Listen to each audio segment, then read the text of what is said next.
you may think you have one brain, when in fact you have three.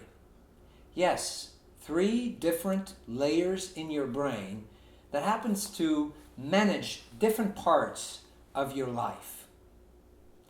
The human brain is in fact the only organ that shows any evidence of some sort of evolutionary process that happened over millions of years.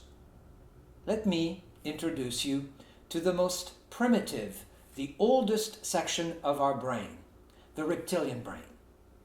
In the reptilian brain, you see that we have the ability to monitor what keeps us alive. Functions such as respiration, digestion, our ability to stay awake, or the need to fall asleep. All of those functions do not require our conscious participation.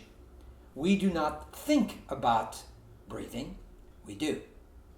Likewise, any situation that is a direct threat to your survival is managed in split seconds by the reptilian brain.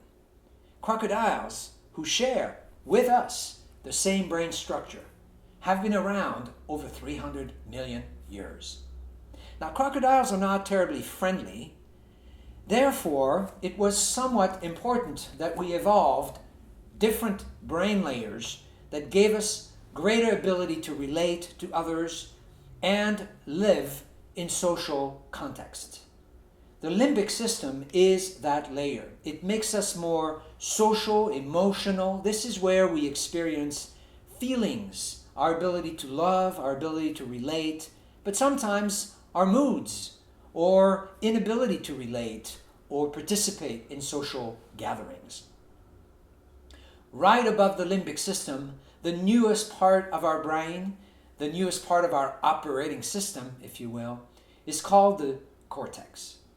In the cortex, we have amazing capabilities to do visual processing, to do sensory integration, our ability to acquire information that comes from touching, breathing information, smelling, tasting. We have amazing capacity to memorize, to learn, as well as to predict the future, which is an essential component of what humans can do, and you would say better than most other species. So you see, it's not one brain, it's not one possibility of processing information, it's effectively three. And understanding those three brains is part of what neuromarketing is about.